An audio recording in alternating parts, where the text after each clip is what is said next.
ಮಿತ್ರರೇ, ನಾನು ಚಿರಾಗ್ ಗ್ಲೋಬಲ್ ಆಸ್ಪತ್ರೆ ಬ್ಯಾಂಗ್ಳೂರ್ನಿಂದ ಮಾತಾಡ್ತಾ ಇದ್ದೀನಿ. Doctor Rajashekhar, Mysuru. Chirag global hospital 30 ವರ್ಷಗಳಿಂದ ಈ ಗುದ ಭಾಗದ ರೋಗಗಳು ಅಂದರೆ piles, fissure, fistula, prolapse, cancer ಇದಕ್ಕೆಲ್ಲ ಸಂಬಂಧಿಸಿರೋ ಕಾಯಿಲೆಗಳಿಗೆ ಸ್ಪೆಷಾಲಿಟಿಯಾಗಿ ಇವಾಗ ಸೂಪರ್ ಸ್ಪೆಷಾಲಿಟಿ ಆಗಿರೋ ಹಾಸ್ಪಿಟಲ್ ಅಂತ ನಿಮ್ಮೆಲ್ಲರಿಗೂ ಪರಿಚಯ ಇರೋದೆ. ಇಂದಿನ ದಿನ ನಾನು ಈ ಪೈಲ್ಸ್, ಫಿಶರ್, ಫಿಸ್ಟುಲಾ ಅಲ್ದಿರ ಇನ್ನೊಂದು ಕಾಯಿಲೆ ಇದೆ. ಅದು ಬಹಳ ಜನಕ್ಕೆ ಅದಕ್ಕೆ ಪರಿಚಯ ಇಲ್ಲ.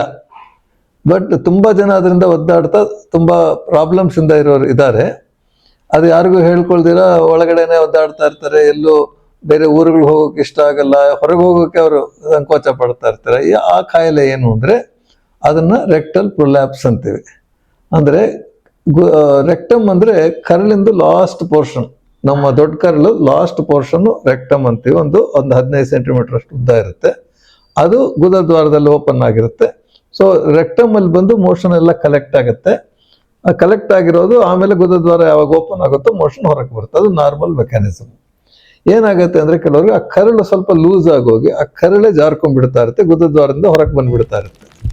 ಸೊ ಕೆಮ್ಮಿದಾಗ, ಮುಕ್ಕದಾಗ, ಇಲ್ಲ ಟಾಯ್ಲೆಟ್ ಹೋದಾಗ ಹೊರಗೆ ಬಂದ್ಬಿಡುತ್ತೆ. ಅದನ್ನ ಒಳಗೆ ಪುಷ್ ಮಾಡ್ಕೊತಾ ಇರ್ತಾರೆ. ಕೆಲವರು ಹಾಗೆ ಎಷ್ಟೋ ವರ್ಷಗಳಿಂದ ಮ್ಯಾನೇಜ್ ಮಾಡ್ತಾ ಇರ್ತಾರೆ. ಹೊರಗೆ ಬಂದಾಗ ಒಳಗೆ ಪುಷ್ ಮಾಡ್ಕೊಳ್ಳೋದು, ಒಳಗೆ ತಳ್ಕೊಳ್ಳೋದು. ಇನ್ನೂ ಜಾಸ್ತಿ ಆದಾಗ ಏನಾಗುತ್ತೆ ಅಂದ್ರೆ ಅದು ಹೊರಗಡೆ ಇದ್ದು ಬಿಡುತ್ತೆ. ಅಂದರೆ ನಿಂತ್ಕೊಳ್ಳೋದು, ಓಡಾಡೋಕೆ ಹೋದರೆ ಹೊರಗಡೆ ಬಂದ್ಬಿಡ್ತಾ ಇರುತ್ತೆ. ತುಂಬ ಒದ್ದಾಡಬೇಕಾಗುತ್ತೆ. ಆಮೇಲೆ ಅದನ್ನು ತರ್ಚ್ಕೊಂಡ್ರೆ ಅಲ್ಲಿಂದ ರಕ್ತ ಬರೋದು ಅವೆಲ್ಲ ಆಗುತ್ತೆ. ಅದು ತುಂಬ ವರ್ಷಗಳಿದ್ರೆ ಬೇರೆ ಬೇರೆ ಥರ ಪ್ರಾಬ್ಲಮ್ಸ್ ಆಗುತ್ತೆ. ಇನ್ಫೆಕ್ಷನ್ಗಳಾಗೋದು, ಈ ಥರ ಎಲ್ಲ ಪ್ರಾಬ್ಲಮ್ಸ್ ಆಗೋ ಚಾನ್ಸ್ ಇರುತ್ತೆ. ಅದಲ್ದಿರೋ ಸೋಷಿಯಲ್ ಆಗಿ ಅವ್ರಿಗೆ ಅದು ವಾಸನೆ ಬರೋದು, ಒದ್ದೆ ಆಗೋಗೋದು, ಬ್ಲೀಡಿಂಗ್ ಆಗೋದು, ಈ ಥರ ಎಲ್ಲ ಪ್ರಾಬ್ಲಮ್ಸ್ ಆಗುತ್ತೆ. ಅಂದರೆ ಪೈಲ್ಸ್ಗನ್ನ ತುಂಬ ತೊಂದರೆ ಕೊಡ್ತಾ ಇರುತ್ತೆ ಈ ಕಾಯಿಲೆ. ರೆಕ್ಟಲ್ ಪ್ರೊಲ್ಯಾಪ್ಸ್ ಅಂತೀವಿ, ಕರಳು ಜಾರ್ಕೊಳ್ಳೋದು.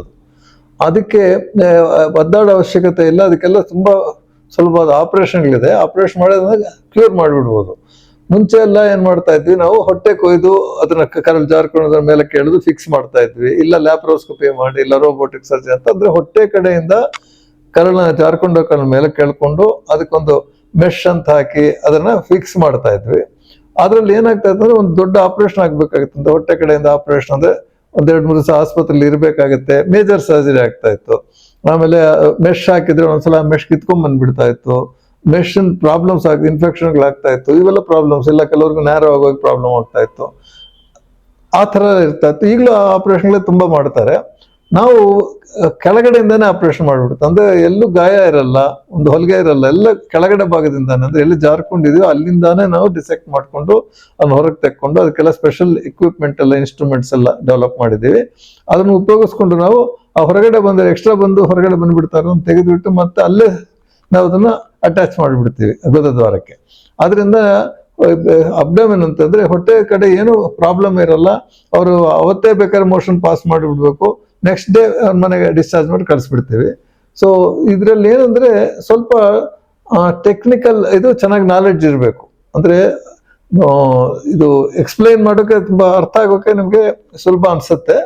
ಅದರಲ್ಲಿ ಸ್ವಲ್ಪ ಎಕ್ಸ್ಪರ್ಟೈಸ್ ಇರ್ಬೇಕು. ಯಾಕಂದ್ರೆ ಈ ಕರಳು ಜಾರ್ಕೊಳ್ಳುತ್ತಲ್ಲ, ಅದ್ರ 2 ಲೇಯರ್ ಇರುತ್ತೆ.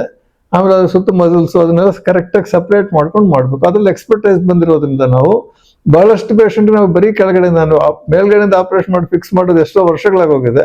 ಕೆಳಗಡೆಯಿಂದಾನೇ ಮಾಡಿಬಿಡ್ತೀವಿ. ಇವತ್ತು ಮಾಡ್ತೀವಿ, ನಾಳೆ ಬೆಳಗ್ಗೆ ಮನೆಗೆ ಕಳಿಸ್ಬಿಡ್ತೀವಿ. ತುಂಬಾ ಉಪಯೋಗ ಆಗ್ತಾ ಇದೆ. ಅದಕ್ಕೋಸ್ಕರ ಸಂಕೋಚ ಪಟ್ಕೊಂಡು ಹೆದರ್ಕೊಂಡು ಆಪರೇಷನ್ ಭಯಕ್ಕೋ ಇಲ್ಲ ನೋವಿರುತ್ತೆ, ಇನ್ನೇನೋ ಪ್ರಾಬ್ಲಮ್ಸ್ ಆಗುತ್ತೆ ಅಂತ ಇಲ್ದಿರ ಇಲ್ಲಿ ಆರಾಮಕ್ಕೆ ಬಂದು ಮಾಡಿಸ್ಕೋಬಹುದು. ಅದರಲ್ಲಿ ನಮ್ದು ಸ್ಪೆಷಾಲಿಟಿ ಮಾಡಿದೀವಿ ಇವಾಗ. ಸೊ ರೆಕ್ಟಲ್ ಪ್ರೊಲ್ಯಾಪ್ಸ್ ಅಂದ್ರೆ ಕರಳು ಜಾರ್ಕೊಳ್ಳೋದನ್ನ ನಾವು ಆಪರೇಷನ್ ಇಂದ ಅದನ್ನ ಪರ್ಮನೆಂಟ್ ಆಗಿ ಕ್ಯೂರ್ ಮಾಡ್ಬೋದು. ಅದಕ್ಕೋಸ್ಕರ ಯೋಚನೆ ಮಾಡಬೇಡಿ.